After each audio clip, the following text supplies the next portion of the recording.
Okay, so I got asked how I cut out my stickers with ScanNcut canvas and my brother ScanNcut too. So I really love Pink Pixel Graphics for her weekly layouts and for her functional stickers, and I'll kind of show you why. For instance, the Netflix ones, because I watch Netflix several times a week. Okay, so you will need to subscribe to her newsletter to get the password to download her freebies. But once you get the password, you can unsubscribe, or she doesn't spam you with stuff once you get the newsletter. It's just crafty planner things, just some fun things. But anyway, then you'll get the password, you'll put the password in, hit download. They are a zip file because there is more than one file in the folder. Then it's here, so you'll have to extract it.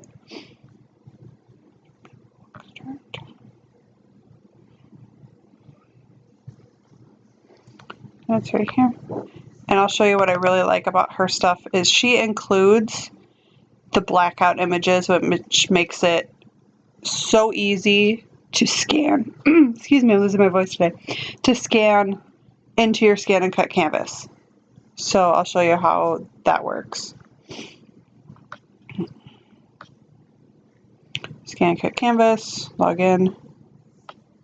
Ooh. Failed to access server. Sorry for the inconvenience. Please wait and try again. I guess they've been having issues on the server. Okay, here we go. Try again. And now, instead of selecting SVG up here for a cut file, you'll want to do image tracing. Choose your file. And then, like I said, she includes the blackouts, which makes it so much easier for your canvas to scan. So what you'll do is you'll pull the image up, hit preview.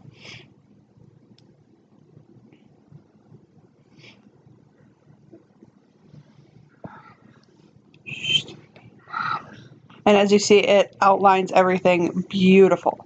Now, you see down here where it's kind of sort of outlined her logo and some of the other things.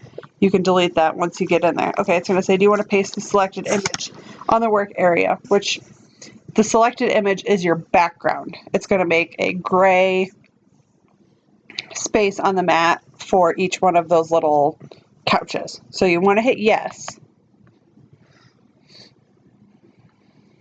And then it'll post them all on here. What I usually do is scroll in and make sure that I take this type stuff out and then just delete it. That way when you send it to the machine, it doesn't see that and it doesn't want to start cutting out P's and E's and O's and A's and that type of thing. It just... This whistle and this whistle. Yes, my 4-year-old is here with me today, helping. Okay, so then once you get it like that, I find it's easiest, edit, select everything, and group them all together. That way when you send it to the machine and you need to move it, depending on where you put the printed copy on your mat, you don't have to move them individually, you can just move it as a group. And you can see it did leave the gray space behind, which is fine, because this is what you're sending to your machine. Then you just send it, scan in your machine, and then when it gets on the machine, you can see the scanned image underneath and can move these around depending on where you put your sheet on the mat. And then go ahead and cut. Now, for those that don't have the blackout image behind, you just basically kind of do the same thing. Image tracing, choose file, and like this. And I do know, you'll be able to see it here in a little bit, when it traces the couches in color, sometimes it doesn't pick the legs up because they're so small. And I will tell you, when you go to cut, it's pretty much just going to be a straight cut line right there anyway. So cutting off the legs really isn't a big issue unless you're really super have to have the legs. So there's 9 different colors on here. So I'll go ahead and do that. Outline, remove background, preview. Okay.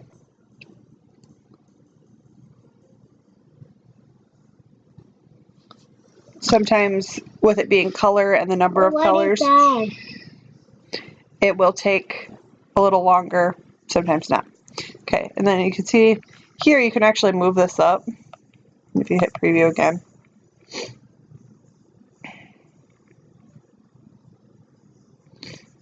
Sometimes it will take this out for you and will only scan what's in this red box.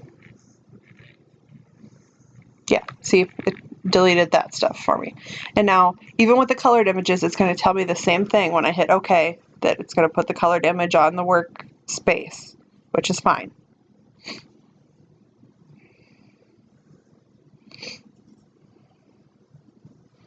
Okay, and now you can see what I mean about not picking up the legs on some of them. Like the yellow ones here, it did, but these, it did not. So if you're really super picky about the legs, you'll have to cut them out by hand. And that's just because the pixels in that space are so small and not as close together enough for it to scan and see all of that. Then the same kind of thing, I usually just select everything, group it together, then it's one thing, send it to the machine, and cut it out that way. My other suggestion, I'll put this in here at the end of the video, when you get over to your machine, if you have an image, for instance, I know one that is really hard that I have. Let's see. Oops, planner. Let's see.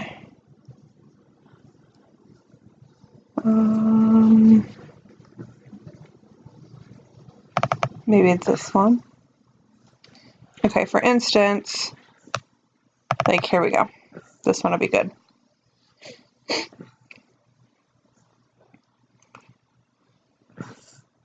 Just a minute, buddy. Okay, so some of these don't have black outlines.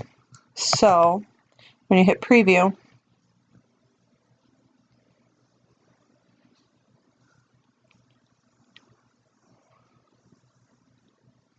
okay, so like it didn't pick up the cloud, which I'm not surprised, but this is going to have the same result as the other one where it's going to say, well, wait a minute, we're going to put the image on the map for you.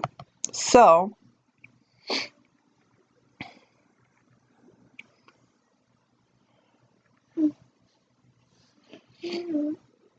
okay. I'm going to make this bigger. Okay, you see how it outlined each one of these individually? Well, you know you don't want to do that. So you can select this and delete. Then you can go in here to basic. And then images, and then you can take like this one. And it's going to put it up here in the corner. But you drag it down here. Flip this and please stop. Shrink this down. And then just put it around the object that you're using. Shrink your box down.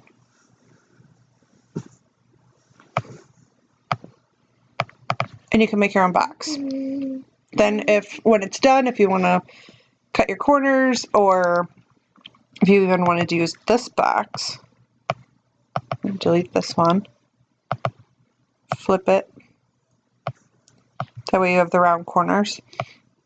Shrink it down. And you can adjust the box sizes Bam, bam, bam, bam. to fit.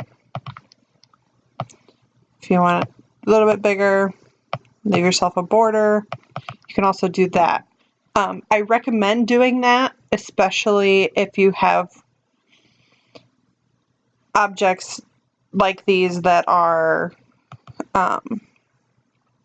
ones that it's selecting around the whole thing, and if you don't want it that close or that much of an individual, then you can also, especially like this one too, where it cut out each individual little icon.